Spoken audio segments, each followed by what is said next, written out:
Boa noite. Assim ficou menos sombra. Aqui é o professor Padilla. Eu prometi uma live para hoje sobre um assunto que vem pontuando as nossas preocupações e tem sido falado tangencialmente, que consiste no desmanche do Rio Grande do Sul. Como e por que isso aconteceu? Tá? E o que nós podemos e devemos fazer para acabar com isso? Tá? O desmanche do Rio Grande do Sul não é uma coisa acidental. Tá? A economia gaúcha não está atrás de praticamente todo o Brasil, tá? Por casualidade, por coincidência e muito menos por ineficiência do povo gaúcho. Tá? Então, como é que isso aconteceu? Tá? Como é que isso aconteceu? Antes de aprofundar esse assunto, vamos deixar uma coisa bem clara. Existe no mundo hoje tecnologia suficiente, nós, seres humanos, temos tecnologia mais do que suficiente para assegurar a toda a população do planeta, um grau de qualidade de vida, bem-estar, conforto, segurança, saúde muito superior ao que dispõe a classe média alta brasileira. Tá? Por que isso não acontece? Porque é uma grande concentração de riqueza na mão de uma pequena parcela que controla toda a humanidade. A humanidade toda é controlada pelo sistema político e econômico por uma pequena parcela que é viciada em ganhar dinheiro, que o dinheiro é poder. Tá? Então eles são viciados nisso, eles não têm as três características humanas. Eu já falei bastante isso em outras lives, né? Eles, por não terem emoções, eles são viciados em sensações. E a sensação que mais vicia eles, tá? É a sensação de poder, né? De poder, de dominar, de manipular, de fazer e acontecer. Então, essa gente, tá? Desumana e que finge que é humana, porque eles usam para nos enganar. O que eles fazem para nos enganar? Eles mantêm toda essa carência, porque toda essa carência é absolutamente necessária para eles terem desculpa de promoverem, aspas, ações, fecha aspas, para resolver esses problemas que não existiriam se não fossem eles fazê-los existir e continuar. Tá?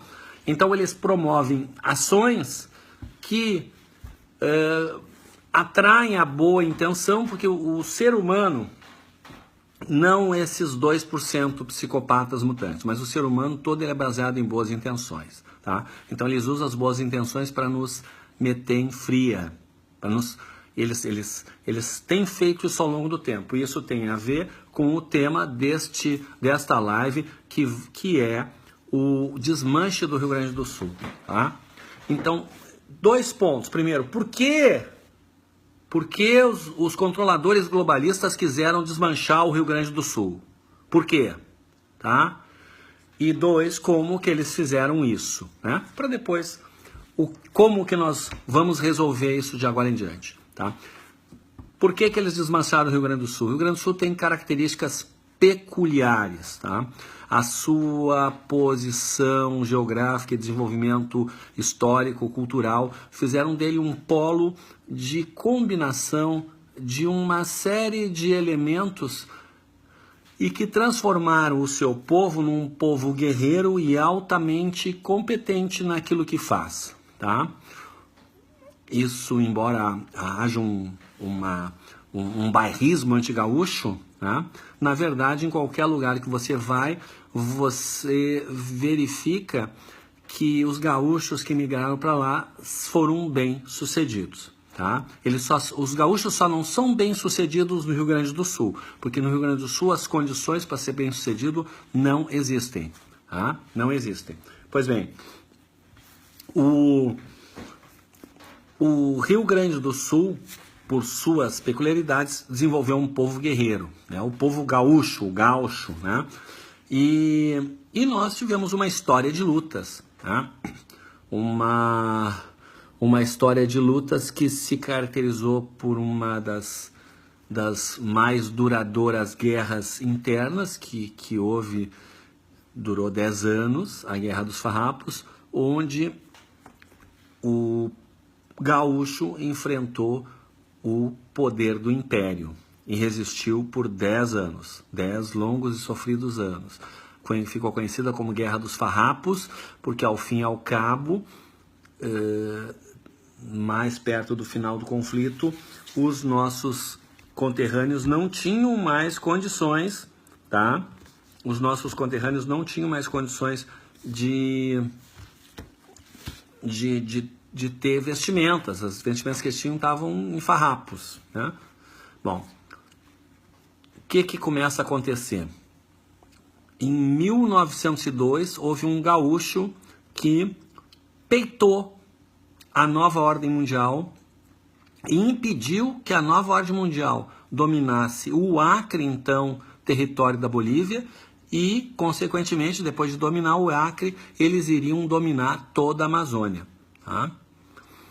Ele liderou um grupo, aliás, antes de liderar, ele tinha uma formação militar aqui no Sul, insatisfeito com o resultado do conflito entre maragatos e chimangos. Ele passou um tempo entre Rio de Janeiro e São Paulo, aprendeu formalmente o ofício de agrimensor e terminou indo para o Acre, onde havia muita gente se aventurando para ganhar dinheiro, porque o Acre era o único lugar que explorava a borracha. Tá? E ele foi para lá. Ele estava lá já há 3 anos, quando em 1902, tá? Havia cerca de uns 50 mil brasileiros lá vivendo da exploração da borracha. E em 1902, o governo do Acre o governo da Bolívia arrendou todo o Acre para um consórcio anglo-americano, tá? E esse consórcio anglo-americano, no contrato, tinha poder de legislar e julgar conforme a legislação estrangeira. A língua oficial ali passaria a ser o inglês, e eles tinham opção de compra do território.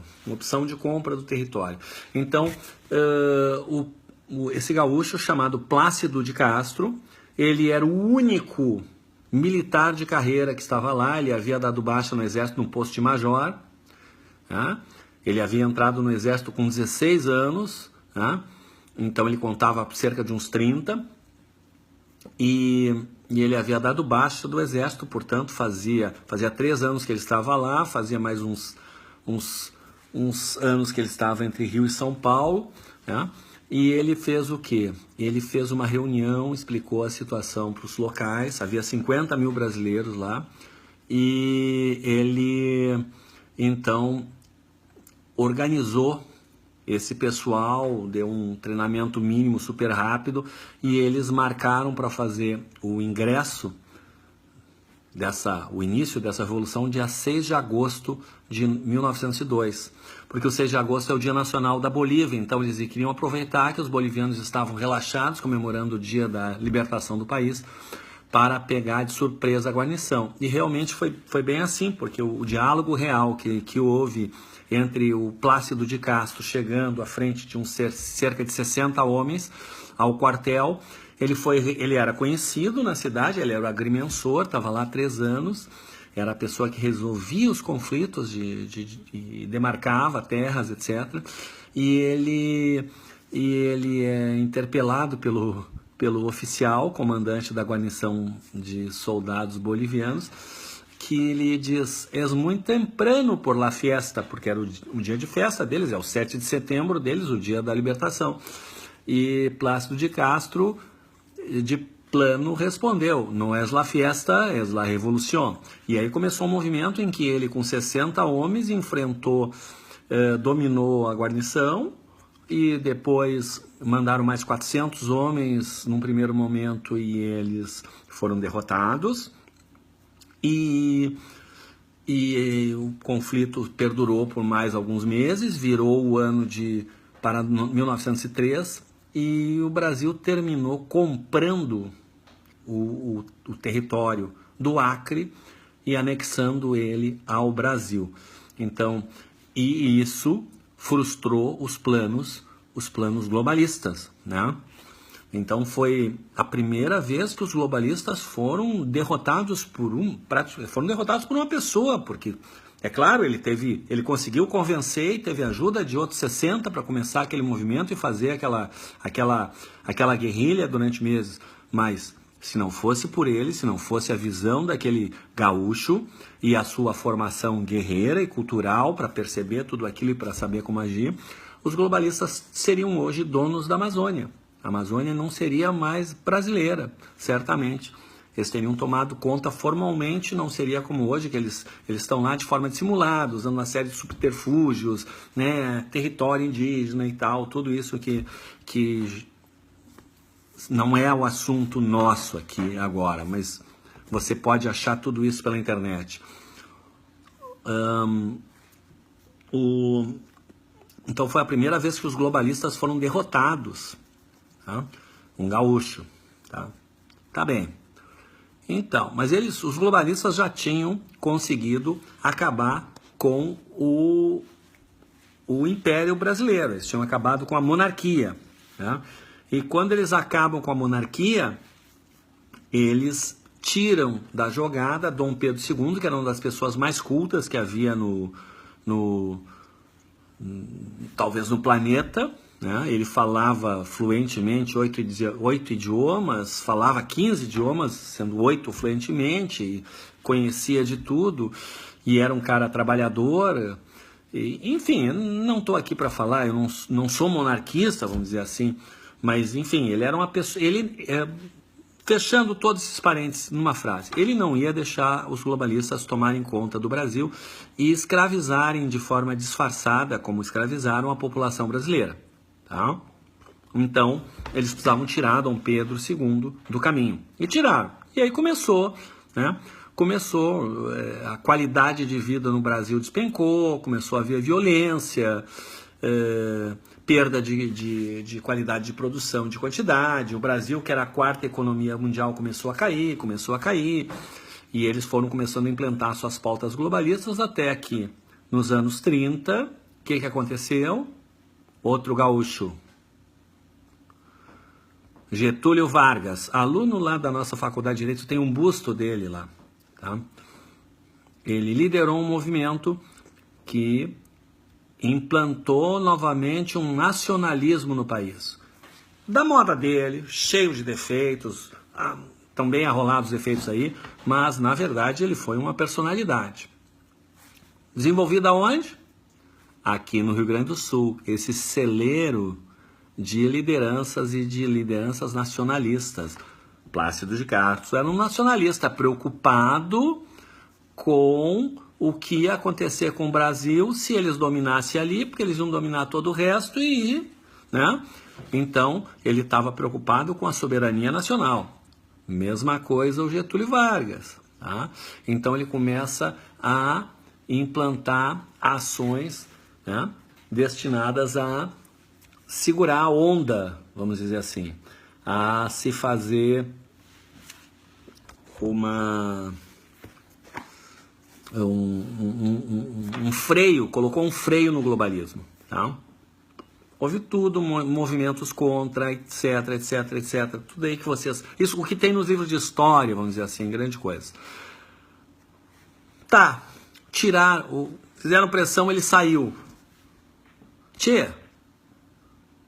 O cara voltou eleito. Isso não tem paralelo na história universal. Procurem, consultem os historiadores, tá? Não existe nada parecido na história universal, tá, com o que fez Getúlio Vargas. Ele tinha um poder ditatorial, né, que começou com um golpe, revolução, como queiram chamar, e ele, quando sentiu que tinha caído das graças do povo por conta da manipulação, ele caiu fora, abandonou, saiu do poder, tá? O pessoal fala que é ditador. Sim, ditador, mas que ditador é esse que vai embora espontaneamente e que volta eleito? Né? Não existe isso. Não existe isso. Tá? Não tem paralelo na história universal. Eu não sou getulista, não sou do PDT, PTB e tal, nada. Embora tenha grandes amigos, o professor Sérgio Borges é um, né? Sérgio Augusto Pereira de Borges, um grande constitucionalista, tá? Um cara bastante injustiçado pelos globalistas, tá? Era para ele ter sido candidato ao Senado, ele iria honrar o Senado e desonrar a si mesmo lá, né? E terminou que esse partido onde ele estava, por conta dele ter todo esse apego pelo getulismo, que era o PDT, o pessoal preferiu um outro, que era um radialista, em vez dele, para concorrer ao Senado. E não emplacou. O Borja, provavelmente, né, se tivesse havido o trabalho de divulgar quem era o Sérgio Borja, teria prosperado a candidatura dele.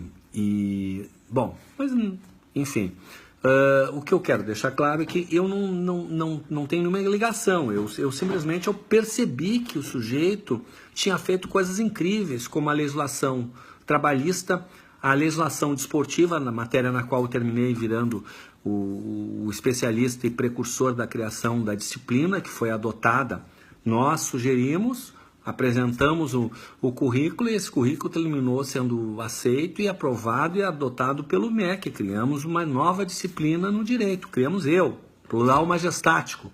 Tá? A maioria das pessoas não sabe porque, já vou falar sobre isso, eu sou simplesmente sufocado pela espiral globalista para esconder as coisas que eu já fiz, que as pessoas em si já sabem. Né?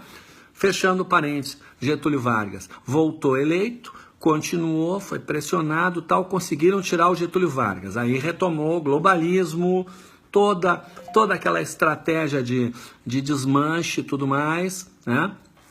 E quando eles pensavam que eles iam conseguir implantar aqui um regime comunista, que é para fazer aquele conflito sangrento, porque o Brasil era geoestratégico, o domínio do Brasil, para que a Rússia pudesse bombardear os Estados Unidos, que os Estados Unidos iam retalhar, e se realmente ficasse inabitável o hemisfério norte, eles tinham tudo pronto aqui no Brasil para dar continuidade à civilização do jeito que eles queriam. Né? Então eles precisavam dominar o Brasil. E o que aconteceu? Não conseguiram. Houve um levante popular e as Forças Armadas, né, terminaram não muito à vontade, mas terminaram fazendo o que o povo queria, que era assumir, digamos, de certa forma, a gestão do país. Quem eram esses militares? Você adivinhou, tá certo, gaúchos, tá? Porque mesmo os que não eram gaúchos de nascimento haviam tido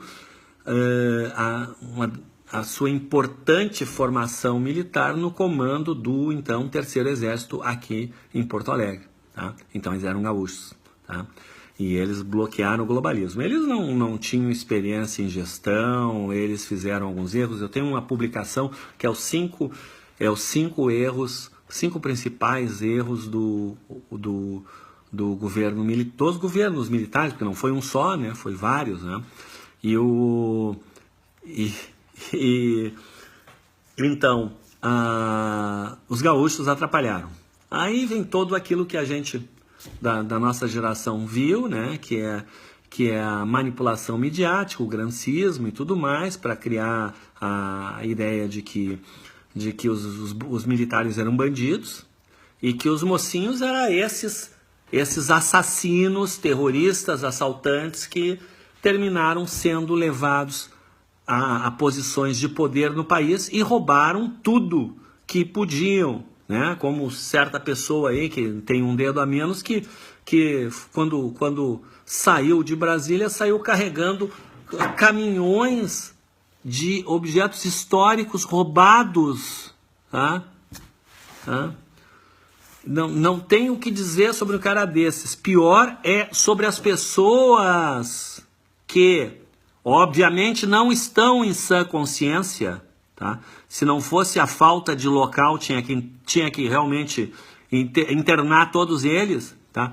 Pessoas que, obviamente, fora da sua consciência, querem apoiar gente como essa, né? Eles estão completamente fora da casinha. Eu já falei bastante sobre isso em outras lives.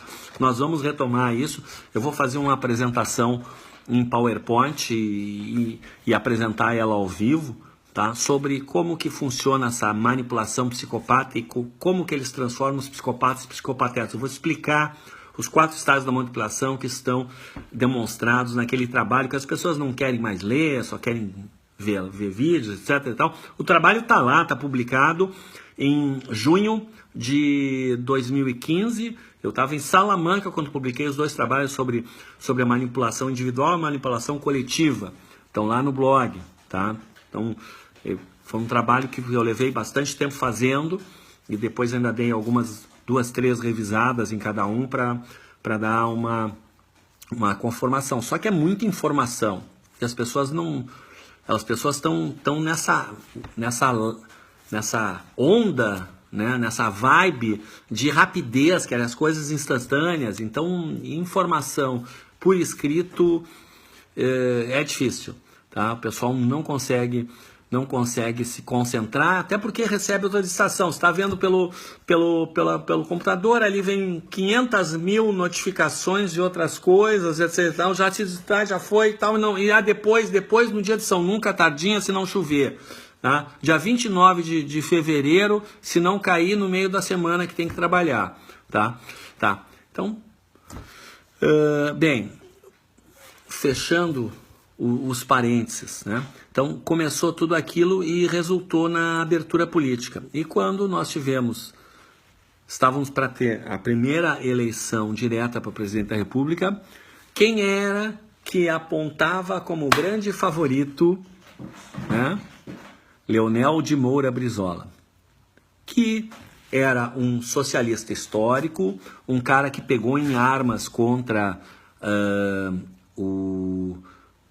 a deposição do presidente, que era parente dele, né, que era cunhado, né, o João Goulart, e que havia abandonado o país, estava na China, o Congresso declarou vago o cargo de presidente, né, e ele pegou em armas para querer fazer um levante, mobilizou o nosso braço militar aqui, que é a Brigada Militar, que é a Polícia Militar Estadual do Rio Grande do Sul, e o Leonel havia vivido bastante tempo em países socialistas e ele havia aprendido a lição e voltou com uma perspectiva de seguir a ideia romântica do socialismo, mas de uma forma realizável, de uma forma capitalista, vamos dizer assim, e mais, com um viés extremamente nacionalista, tá?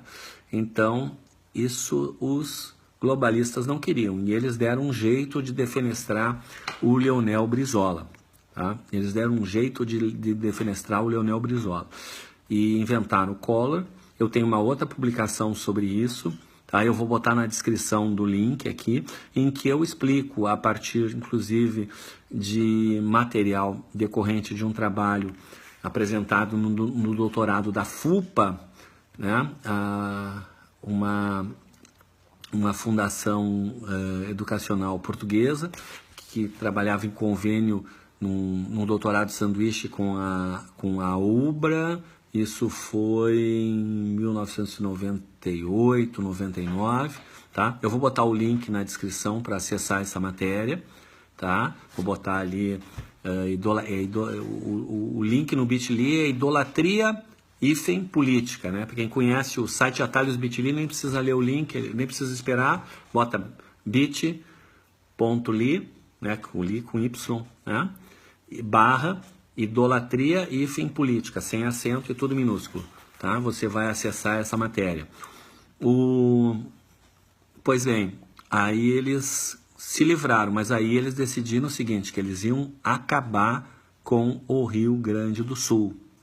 Por quê? Porque eles estavam levando bola nas costas dos gaúchos, nos planos de dominação daqui total. Eles estavam levando bola nas costas dos gaúchos desde o início do século, desde 1902.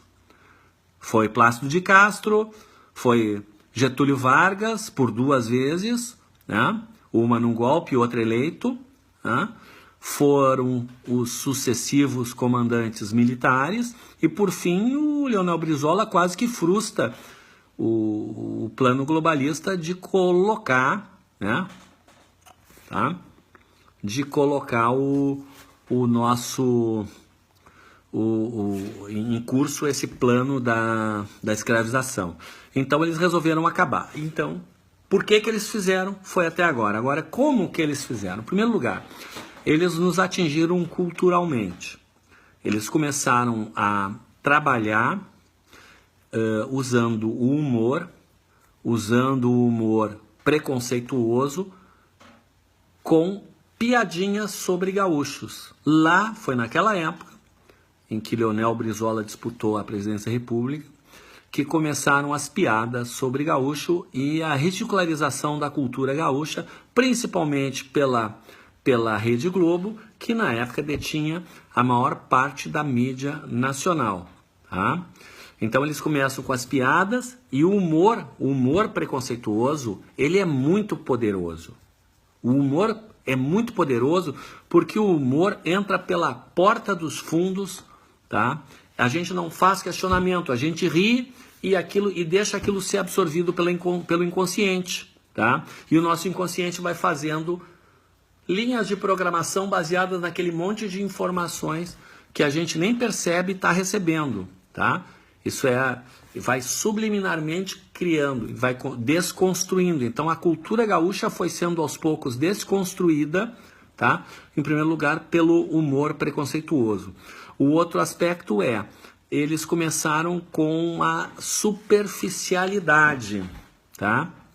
O povo gaúcho sempre foi muito detalhista, muito estudioso, e isso passou a ser visto como algo que não é bom. Tá? As pessoas passaram a serem induzidas a acreditar que você não precisa estudar, que não precisa ler, que não precisa se informar, que não precisa ter cultura, tá?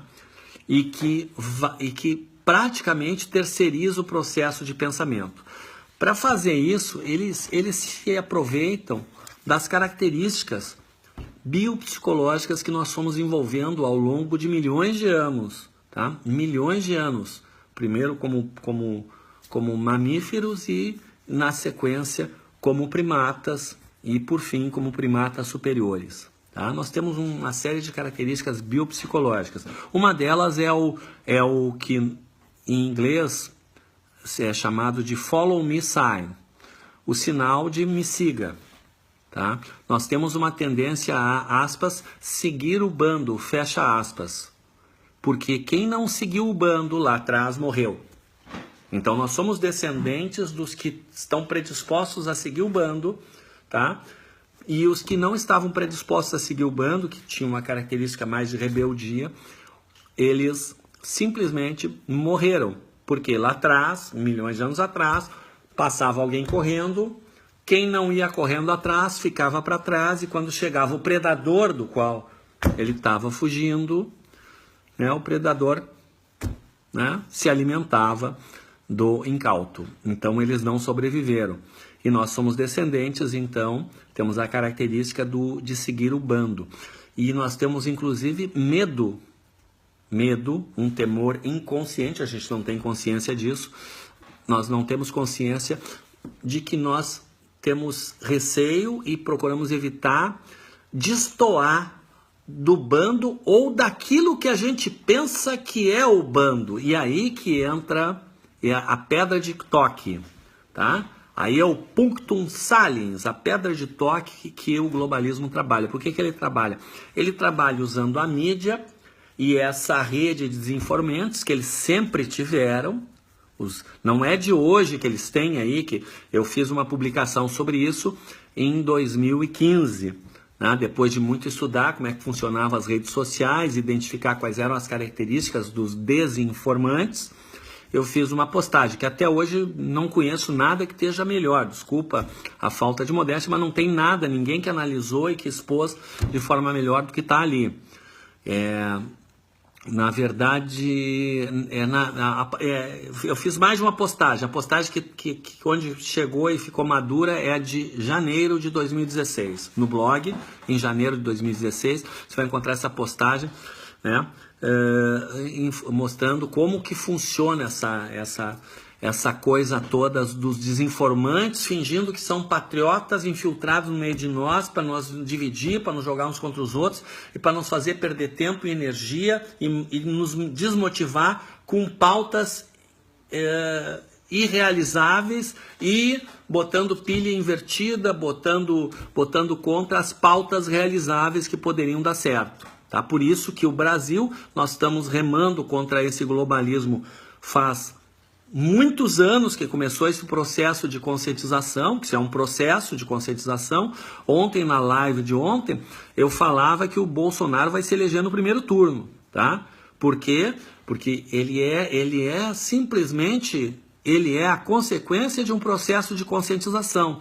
E o processo de conscientização é exponencial. E daqui para adiante ele vai se multiplicar, porque toda pessoa que está consciente, e quanto mais consciente ela fica, mais gente ela vai conscientizando. E assim por diante. E vai ampliando o grau de energia gerado por essa conscientização, criando o que Rupert Sheldrake chama de campo mórfico. Tá? E que a gente lá atrás, muito antes dele fazer a obra dele, já falava lá nos primórdios da internet, quando a gente começou a falar sobre espiritualidade, a conexão entre ciência e espiritismo, ciência e espírito, ciência e espiritualidade. Nós criamos, logo que derrubaram as Torres Gêmeas, inclusive a gente criou um grupo, a gente que eu digo é eu sempre que eu falar plural é majestático, né? Porque eu terminei passando a vida inteira trabalhando sozinho e lutando contra o globalismo. Sobrevivi e fiz muitas realizações desconhecidas de quem não participou delas, porque elas são todas abafadas, ferrenhamento pelo globalismo, que eu estou no topo da lista, inimigo público número 1 do globalismo, vamos dizer assim. Eu já conto para vocês por quê, tá? Só para fechar o parêntese, né? Lá atrás, quando começou a internet, que a gente começou a interagir, a gente começou a falar da questão do princípio da egrégora. E o princípio da egrégora é que quando a gente tem muita gente trabalhando racional e emocionalmente com o sistema límbico, que é o cérebro límbico e o feixe de His, em sincronicidade, muita gente trabalhando e pensando nisso com uma nova concepção, isso termina contaminando mais gente e facilitando que as pessoas sejam conscientizadas. Então, quando a primeira pessoa se conscientizou, foi muito difícil ela conscientizar a outra, porque era só ela. Depois eram duas, tinha mais energia, e assim sucessivamente. Hoje em dia nós somos milhões, tá? E vai chegar na eleição, o Bolsonaro vai ganhar no primeiro turno e vai ampliar ainda mais essa conscientização e vai acontecer, provavelmente antes do fim do ano, os psicopatas vão ficar isolados, porque os psicopatetas vão despertar desse torpor que eles estão, que é um estado hipnótico. Eles estão hipnotizados, eles não estão no estado normal, tá? Pois bem, fecha todos esses parênteses e voltamos lá, como é que eles funcionam. Eles usam como é que eles fizeram? Eles passavam ideias que eles queriam passar como se fossem ideias de todos e faziam isso em conta-gotas, que eles chamam isso nas técnicas de manipulação de janelas de Overton, que o Overton é a pessoa que disse que era possível fazer isso e demonstrou que era possível fazer isso. Você tem uma coisa que não é aceita na sociedade, tá? Então o que você faz? Você começa a botar ela no cantinho da janela ali, ó, bem no cantinho, bem pequenininho, e aí vai aumentando, e à medida que aquilo vão achando que aquilo é normal, quando vê, você tapou o universo e você tem uma outra realidade dominando aquele contexto, tá? E por quê? Porque as pessoas têm uma tendência de achar que aquilo que é mostrado é o pensamento comum, então elas não querem ir contra. Eles não querem ir contra. Então isso é muito usado, tá? Essas técnicas. Às vezes usaram essas técnicas então no aspecto psicológico e no aspecto econômico. O que eles fizeram? Eles inviabilizam a iniciativa, a produção, o empreendedorismo, mediante impostos e burocracias intransponíveis. Existem setores onde é impossível, tá, trabalhar por causa da burocracia, dos impostos e de tudo mais. Tá? Isso é o que a gente costuma chamar, que existem 3 tipos de corrupção. Tá? A corrupção sistêmica, que é essa de que trata a Lava Jato, que é o sujeito que pagou a propina, que pediu, que exigiu, que se não der a propina não tá. Isso aí é corrupção pontual. É a tipificação da corrupção. Mas a corrupção também, ela pode, é endêmica, que é aquela corrupção do sujeito que está na faculdade lá, e o professor se engana, em vez de botar o conceito E, bota um conceito C, né?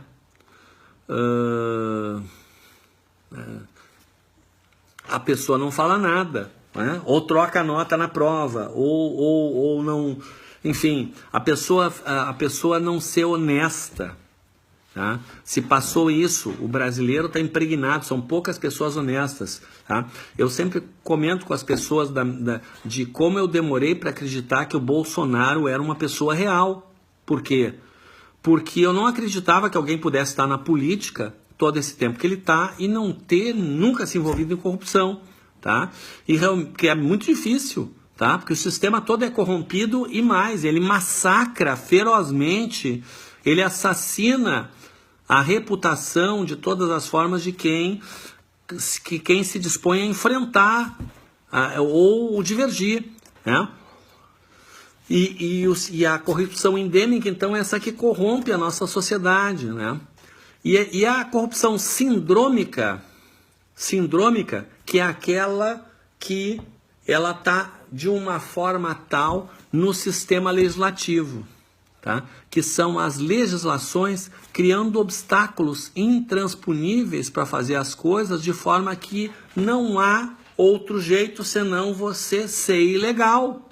Porque se você for legal, não tem como funcionar. Tá? Um exemplo, em São Paulo, que é uma cidade maior do país, uma das maiores do mundo, foi colocada uma legislação que exigia das escolas de idioma, onde se ensinasse idioma, que tivesse banheiro masculino e feminino. A maioria localizadas em locais onde tinha só um banheiro, e que nem teria condições, mesmo que tivesse recursos para fazer um banheiro, o outro banheiro não tinha como fazer. Então, o que acontecia? Essas escolas eram ilegais, porque elas não atendiam as condições da legislação. Por quê? Porque a legislação criava condições absurdas. Tá? E é o caso, então fechando esse parênteses e voltando ao Rio Grande do Sul, é o caso não só da burocracia, como da carga tributária que incide sobre todos nós, no Brasil, e em especial no Rio Grande do Sul, que tem o ICM mais caro do país. Para que isso? Para inviabilizar a produtividade. E é o que está acontecendo no nosso estado. Então, se o principal fator econômico foi a elevação dos tributos, como é que a gente resolve esse problema?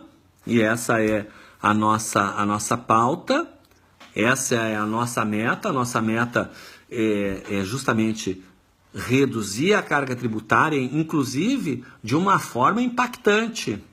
Como que nós queremos reduzir essa carga tributária? Nós queremos reduzir a carga tributária no Rio Grande do Sul mediante a eliminação do que, na minha opinião, é uma bitributação, que é a tributação com ICM e um ICM alto sobre combustíveis e energia em geral. Gente, a energia e os combustíveis estão na produção de qualquer bem e serviço. Não tem ninguém que produza qualquer coisa que não use energia, e energia e combustível. Tá? Então, no custo da produção, tem energia e combustível, onde tem ICM elevado. Tá? Então, qual é a nossa proposta para aquecer a economia gaúcha? Tá? Aquecer a economia gaúcha mediante a simples eliminação do ICM sobre combustíveis e energia. Isso vai beneficiar toda a população, todo mundo vai ser beneficiado imediatamente com isso, e vai reduzir o custo da produção de tudo. Vai incentivar a circulação de mercadorias no Estado e através do Estado. Vai ser muito mais fácil, por causa do abastecimento ao longo do Rio Grande do Sul, passar uma mercadoria do Uruguai para Santa Catarina, ou trazer de Santa Catarina para cá, enfim. Tá? Vai ser muito mais fácil. Vai haver um grande atrativo para que empresários venham produzir aqui, porque vai reduzir bastante o custo. Tá? Esse é só um primeiro passo. Tá? Vai reduzir bastante o custo da produção. Tá? E isso, né, vão dizer, esse pessoal, esses globalistas vão dizer, esse cara é mais uma maluquice dele. Né? Bom, em primeiro lugar, que bom que eu não sou normal que nem você, seu bando de inqualificáveis. Porque o que vocês fizeram até agora foi desmanchar o Rio Grande do Sul. E se tem uma coisa que a gente precisa aprender é que se nós fizermos o que sempre fizemos, teremos os resultados de sempre. Tá? Chega dessa gente aqui que repete a mesma história, contando sempre a mesma coisa. Né? Toda eleição eles vêm dizer que eles vão resolver as coisas, que eles vão fazer e vão acontecer, e está cada vez pior. Tá? Por quê? Porque eles não atacam a causa. A causa da economia está mal é o excesso de impostos, que desestimula a produção e que causa todos esses problemas. Tá? Além de resolver a questão do ponto de vista econômico, com a redução dos impostos, é preciso atacar a questão cultural. Mas antes, só para fechar bem a questão, deixar bem amarrada, tá? Vão dizer, né, esse bando de inqualificáveis aí, né, vão dizer que não é possível, o Estado não tem dinheiro, se tu elimina o ICM, tu vai reduzir ainda mais. Num primeiro momento, talvez até reduza, tá? Talvez não, né? Vai reduzir, né? Mas rapidamente a arrecadação vai começar a subir, porque vai aquecer a economia. Isso é óbvio. Vai haver muito mais movimentação de recurso. Vai sobrar mais dinheiro. O que a pessoa não gastou em combustível, porque vai ficar mais barato o combustível, tá? Ela vai gastar em outra coisa. Porra! Tá? O dinheiro não vai sumir. As pessoas não vão botar o dinheiro embaixo dentro do colchão, tá? Elas vão gastar em outras coisas, tá? Só não em combustível e energia, tá? Então o dinheiro vai ser canalizado para outras coisas que vai movimentar a economia, tá? E vai haver incentivo à produção. Em pouco tempo, tá? Nas estimativas que nós fizemos, questão de 1 ano, a arrecadação vai estar maior do que hoje. Em um ano a arrecadação vai estar maior que hoje. Por quê? Porque é simples. Vai haver muito mais movimentação de recurso. Tá? Em vez de arrecadar um ICM sobre o combustível, ali está ficando todo mundo que produz, que precisa daquilo para trabalhar, tá? Vai arrecadar em cima da economia que vai voltar a aquecer. Tá? Então, esse é o ataque para acabar com essa estratégia globalista. E do ponto de vista cultural, né? Do ponto de vista cultural, nós temos que retomar a educação. Tá? E eu tenho certeza que uma das coisas que vai ocorrer a partir do próximo ano vai ser o incentivo da educação de qualidade, ao contrário do que vem todos esses governos fazendo aí ao longo dos anos que desmancharam o ensino. Né? Então, além disso, tá? Essa cultura do medo e da superficialidade vai começar a acabar, porque esse processo de conscientização, do qual o Bolsonaro é digamos assim, ele é a consequência desse processo, esse processo de conscientização, ele está fazendo as pessoas mudarem completamente, ao invés delas aceitarem a desinformação globalista trazida pela mídia, elas estão lutando contra isso e buscando informações de qualidade, formando. Nós temos no país milhares e milhares de pessoas que passam grande parte do seu tempo pesquisando, coletando informações e analisando. Então nós estamos formando uma classe de pessoas conscientes. E toda a população em geral está sendo contaminada por essa onda de conscientização. Então é uma onda de conscientização que vai de encontro à superficialidade globalista, tá? E o controle da informação. E para realmente acelerar esse processo de retomada da cultura, retomada da meritocracia, nós precisamos deixar de ser lenientes com essa cambada de safados que está desinformando a população. Eu não estou falando aí desses blogueiros pagos pela nova ordem mundial, porque simplesmente basta cortar o sustento. Eu estou falando da mídia. A mídia que mente ostensivamente, que viola o seu dever funcional. Se a moça é um jornalista, ele tem o dever de ofício de coletar e pesquisar informações para poder apresentar informações realmente de qualidade. Ele tem o dever, por exemplo, quando ele entrevista, ele está fazendo um debate, entrevistas a um presidente, a um candidato a presidente da República, seja ele qual for, tá? Ele não pode, o jornalista, porque é dever de ofício dele. A dona Mariazinha lá, que é uma cidadã comum, o seu Joãozinho, que é um cidadão comum, eles podem muito bem ter dúvidas com relação a determinadas coisas, né?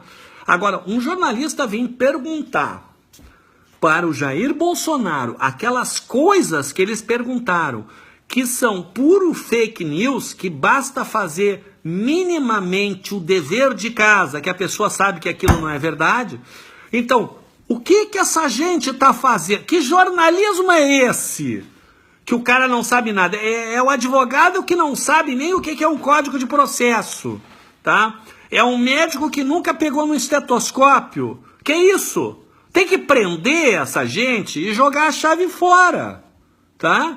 Tem que deixar de ser leniente. Essa gente tá praticando crime, tá? Tá praticando crime porque ela tá se passando por jornalista, tá? E na verdade é um desinformante. Dá pra gente entender dois problemas com relação à mídia. Primeiro, que esse pessoal ganha muito mal. Os jornalistas, tá? Com raras exceções daqueles que viram top, eles recebem salários famélicos. Todas as categorias da cultura, tá? Então eles ganham muito mal, eles não têm gordura, então se eles forem demitidos, eles não vão ter o que comer no mês que vem. A realidade é essa. Eles não têm o que comer no mês que vem se eles forem demitidos. Então eles têm que garantir um emprego. E para isso, eles têm que seguir rigidamente a pauta que passa o editor, que por sua vez é cobrado pela direção do órgão de imprensa. E quem é que manda na direção do órgão de imprensa? Os globalistas. Por quê? Porque a maior parte das empresas, eles são detentores dos capitais, que tem controle de voto. Então eles que decidem tudo dentro da empresa. Além disso, na imprensa, são eles que pagam os anúncios, porque são as empresas dos globalistas que têm dinheiro para pagar os anúncios que são feitos, tá? Então, eles são pagos pelos globalistas para dizer aquilo que os globalistas querem. Nós temos que acabar com isso, tá? Nós temos que acabar com isso. E para acabar com isso, nós temos que valorizar essa, por incrível que pareça, contradição. Vão achar que eu estou sendo contraditório, que eu acabei de chinelizar eles, mas na verdade nós precisamos valorizá-los de alguma forma. Nós temos que começar a valorizar as categorias da cultura, que são os professores, tá? Jornalistas, escritores, tá? Por quê? Porque nessas categorias as pessoas recebem contraprestações muito baixas para aquilo que elas produzem. Se produzissem, por exemplo, jornalistas, vamos dizer que os jornalistas fossem realmente jornalistas, eles iam contribuir para que a população fosse bem informada, tá? Que não é verdade aqui, tá? Os professores iriam contribuir para que as pessoas, a princípio as crianças no ensino básico, né, os adolescentes, né, nos demais níveis e etc., até os adultos que frequentam o sistema de ensino, para que tivessem, né, informações e aprendessem a lidar com essas informações, porque não basta ter informações, você precisa aprender a lidar com elas, né? A sabedoria realmente consiste em ultrapassar o conhecimento e atingir a simplicidade. Essa é uma definição de Shibumi, né, que é um Nihongo, a maior expressão do perfeccionismo japonês, né, que na minha opinião é a palavra Shibumi. Então, você ultrapassar porque o conhecimento sempre é limitado. Primeiro, é impossível você absorver todas as informações possíveis, mesmo sobre um determinado setor. Mesmo se você pensar num setor específico. Eu sou especialista em direito, então vou falar em direito. E tem muita gente. Aliás, o Brasil é o país do mundo que tem mais faculdade de direito. Então eu estou falando aqui, se eu estou falando para brasileiro, provavelmente tem muito mais gente que estuda ou estudou direito do que em qualquer outro lugar do mundo junto, né? Por quê? Porque aqui tem mais faculdade de direito que em todo o resto do mundo junto. Hein? Lamentavelmente, essa é uma realidade. Esse bacharelismo, outro dia a gente fala sobre isso, mas isso foi deliberado porque esse bacharelismo era necessário para tu ter toda essa horda de psicopatetas formados em direito, tá? Que movimentam todas essas ONGs do falso humanismo globalista. Outro dia a gente fala sobre isso, é um parênteses muito grande. Vamos nos focar aqui, concentrar, que eu já estou encaminhando para o encerramento, que nós já estamos aqui com quase 1 hora de lives. Fica muito cansativo, tanto para mim, né, que é desgastante ficar aqui com todas essas informações. Eu não faço, eu simplesmente pego um assunto, não faço pauta, eu faço até para poder permitir que a intuição me traga e me leve a trazer informações que realmente sejam necessárias do que seguir uma pauta rígida, né? Não que eu não possa fazer isso, mas simplesmente porque isso aí é o que todo mundo faz, né? E eu quero ser diferente, eu sou diferente, né? Hoje eu estava brincando, eu fui no primeiro ofício do Registro Civil, lá onde trabalha a Viviane, que trabalhou a prima Beatriz, né? Estava falando com uma moça lá e não sei o que o assunto virou. Eu digo, olha, eu fico muito ofendido quando dizem que eu sou normal, né? Você está muito normal. Olha, eu fico mordido, né? Porque não tem coisa mais, né, mais medíocre do que ser normal, né? Fecha o parêntese. Então vamos encaminhar para o encerramento aqui, tá? A questão da cultura, tá? Nós precisamos valorizar essas carreiras culturais, tá? Porque essas carreiras culturais, elas recebem muito mal, tá? Elas recebem muito mal e o serviço que elas prestam, quando elas prestam, é inestimável, tá? Porque é da cultura que depende tudo que o futuro nos reserva, né? Então, recapitulando tudo que foi dito aqui, rapidamente, em 1 minuto, tá? Menos de 1 minuto, tá? Por que os globalistas desmancharam o Rio Grande do Sul? Eles desmancharam o Rio Grande do Sul porque os gaúchos sempre foram a pedra do sapato, tá? E os gaúchos foram os únicos que conseguiram realmente deter em N situações as pautas globalistas, tá? E aí eu chamo a atenção de vocês para uma coisa que muitos não sabem. Eu fui um desses, vamos dizer assim, obstáculos no globalismo. Uma das estratégias globalistas dos anos 90 era assumir o controle da produção de alimentos do Rio Grande do Sul, que era na época o celeiro da produção, dos principais produtores de alimentos no Brasil, tá? Eles queriam impor a transgenização aqui. Então eles tinham feito um plano muito bem elaborado, que começava lá quando os militares iam sair do poder e iam eleger de forma indireta o primeiro presidente do país, que era o Tancredo Neves, que, né, morreu de morte matada, né, e morreu muito rápido. Então com o corpo embalsamado eles ficaram dando aqueles boletins de saúde, porque na verdade eles queriam alavancar aquele jornalista, que era um jornalista comum, e que na verdade ele estava acertado com a Monsanto, que na época eu nunca tinha ouvido falar. Eu levei mais de 10 anos para ouvir esse nome, eu não sabia que existia, eu nunca tinha ouvido falar em globalismo, mas enfim, né? E essa gente, ela colocou essa pessoa lá para ele, né, ser alavancado pela emoção da população que acompanhava os frequentes boletins de saúde, né, do presidente, que já tinha morrido, né? E até que ele foi lá e fez aquela encenação de que chorou, etc e tal, e aí fez uma votação expressiva. Era para ter sido o presidente da República, não quis, porque queria ficar aqui no Rio Grande do Sul, foi governador, né? E enquanto deputado federal, antes de ser governador, foi para o Ministério da Previdência e criou um mecanismo lá para tornar inviável a continuidade da Emater e da Ascar, que dão assistência técnica aos produtores rurais nos mais de 400 municípios do Rio Grande do Sul, que tem um quadro de funcionários enorme, né? E o que aconteceu, né?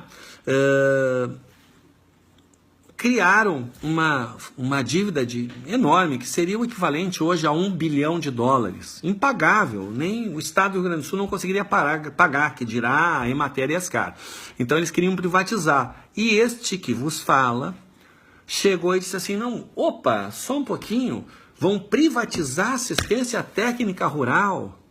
Não é possível. A agricultura é uma atividade, a produção de alimentos é uma atividade subsidiada em todo o mundo, porque nós precisamos dela, e ela é uma coisa que está sujeita a problemas, né? É necessário, faz parte subsidiar a agricultura. Então como é que o governo vai parar de dar assistência técnica para esse pessoal, com um agrônomo, com um biólogo, com um veterinário, tal? Esse pessoal vai cair na mão da iniciativa privada, que vai fazer o que quiser com eles. Aí eu fui buscar, trabalhei em cima, encontrei uma saída pro troço, tá? E me tornei a pedra no sapato dos globalistas, porque eu não deixei eles implantar. Hoje tem alimentos, né? Alimentos orgânicos, né? Hoje a gente tem ainda se encontra isso, porque na verdade lá atrás eu dei a minha cara a tapa fazendo isso. O processo que eu criei está em andamento ainda, né? Está em andamento. Eles me tiraram do processo, tá?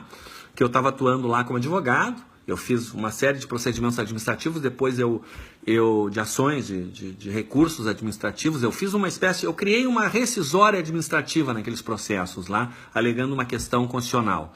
E para minha surpresa, aquilo não foi acolhido pelo ministro pelo Conselho Superior da Presidência, e terminou e foi muito contraditório, porque a minha tese, que não foi acolhida no conselho lá, uma semana depois virou uma portaria do ministro dizendo que tinha que fazer exatamente do jeito que eu dizia que tinha que ter sido feito. Ou seja, estou completamente certo, tá? E essa altura eu já tinha uma ação na Justiça Federal por conta disso, e estancamos a privatização da assistência técnica rural. Tá? Na época até que assumi o governo do PT, no primeiro dia do governo do PT, Hermeto Hoffmann, um sujeito que ficava vermelho, tinha um cabelo aqui, mas aqui era careca, ele me ligou, eu nunca tinha ouvido falar nele. Ele me ligou, antes das 9 da manhã, eu atendi, o celular não tinha bina.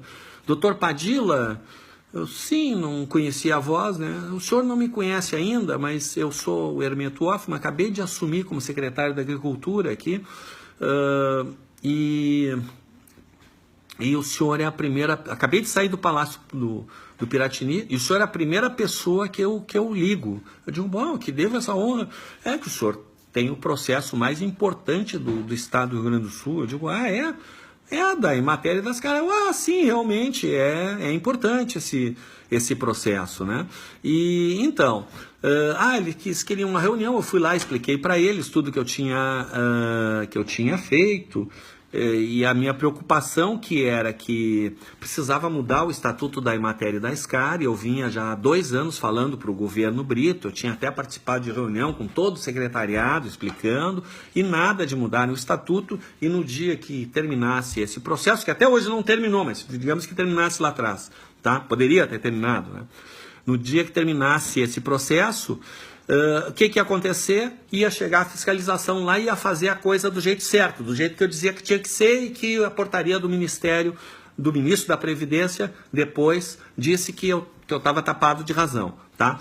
Então iam fazer a coisa do jeito certo e iam autuar a Emater e a SCAR, e havia uma dívida igual e que ia gerar problemas. Então precisávamos mudar o estatuto para estancar e acabar com a possibilidade disso. E aí, quando eu termino de dizer isso, da minha preocupação, o Hermeto Hoffmann, que era o secretário de Cultura, se vira para o chefe de gabinete dele e diz como é que está a nossa pauta, quando é que nós vamos fazer essa assembleia, ver com o doutor aqui, quando é que ele pode, que ele tem que estar presente. Eu digo, como é que é? Pô, eu passei 2 anos falando dos caras, tá? Me estressava, arrancava os cabelos. Pô, esse troço, quando nós ganhar essa ação aí, vai começar tudo de novo, nós precisamos mudar o estatuto, os caras não mudaram. Mas, doutor, que ingenuidade a sua. Eu era muito ingênuo. Eu tinha uma imaturidade emocional, assim, ó, invejável. Tá? Eu era muito imaturo emocionalmente. Eu levei 50 anos para amadurecer emocionalmente. Mas, enfim, né? Faz parte. Foi um processo evolutivo, né? E eu não seria quem eu sou se eu não tivesse passado pelo que eu passei. E aí ele disse, mas doutor, como você é ingênuo? Eles não queriam, o senhor atrapalhou os planos deles, eles queriam privatizar, o senhor atrapalhou, o senhor tem que ganhar uma medalha, o senhor tem que ser condecorado, mas depois a gente vê isso. Só que eu nunca recebi nenhum muito obrigado, eu fui tirado do processo sem nem ser avisado, eu fiquei sabendo porque o processo movimentou, eu fui olhar o movimento do processo, e tinha um outro advogado atuando lá com a procuração revogando o que tinham dado para mim, né? E aí, como eu comecei a bater de frente com o governo do PT, que queria aparelhar o Estado com aquela história, e aí eles não levaram adiante essa ideia de me parabenizar e me condecorar por ter derrotado o globalismo ali naquela pauta dele, né? Então a coisa é muito séria, a gente está lidando com gente muito ruim. Então eles não gostam de gaúcho porque nós temos peculiaridade de sermos lutadores, né? O Antônio Augusto Bonato de Barcelos, que foi meu aluno, foi meu monitor, depois quando ele fez o seu segundo curso, foi Educação Física, ele foi... Eu fui co-orientador do trabalho de conclusão dele, fez mestrado, doutorado na Espanha, está morando lá, ele tem nacionalidade dupla, cidadania europeia também. Ele fez o trabalho de mestrado dele, é sobre o gaúcho, fazendo um paralelo entre o gaúcho espanhol e o nosso aqui do Pampa, Rio Grande do Sul, Uruguai e parte da Argentina, né? E pois o gaúcho tem essa estratégia de luta, por isso que os globalistas resolveram desmanchar o Rio Grande do Sul. Como é que eles fizeram? Do ponto de vista cultural, em 2 frentes, uma específica com relação ao Rio Grande do Sul, com o humorismo preconceituoso, tá? E o que eu recomendo com relação ao humorismo preconceituoso? Não aceitem mais, não fiquem quietos diante de humorismo preconceituoso, e de forma alguma, jamais de agora em diante, reproduzam ou permitam que reproduzam esses humorismos sobre gaúcho, que é tudo invenção globalista para ridicularizar nossa cultura, tá? O humorismo preconceituoso é a cultura da superficialidade, tá? E a desinformação sistemática. E do ponto de vista econômico, a ampliação dos impostos, tá? E com essa estratégia de gangorra, que entra um governo, tá? sempre do PMDB, e ele diz que não tem dinheiro, ele não paga os vencimentos dos funcionários e tal, e não sei o que, e vende tudo que é do Estado, tá? Aí entra outro governo e começa a fazer um aparelhamento, né? Então, eles desmancharam o Rio Grande do Sul, gastando demais, inflando o Estado, aparelhando as instituições, tornando-elas ineficientes, tá? Entregando as áreas e ampliando os impostos. Foi assim que eles fizeram. Então, como é que a gente vai reverter tudo isso? Tá? Reduzindo os impostos, tá? E acabando com a bitributação, que acontece disfarçada através do ICM sobre os combustíveis de energia. Energia e combustível não pode ter ICM. Por quê? Porque eles estão na base de produção de tudo. Então vai ser pago 2 vezes. Tá? É pago 2 vezes e onera todo mundo. Então tem que eliminar, isso vai aumentar a economia. Tá? Então, esse é o recado. Por quê? Como fizeram e como nós resolveremos isso. Eu sou o professor Padilla e se você gostou desse vídeo, convide os seus amigos a assistir, debater. Eu estou sempre atento aos comentários, comente aqui, eu sempre respondo aos comentários. Tá? E debatemos ao vivo e a cores numa continuidade. Uma boa noite, um grande abraço a todos. Né? Brasil acima de tudo, Deus acima de todos. A verdade, conhecê-la e ela te libertará.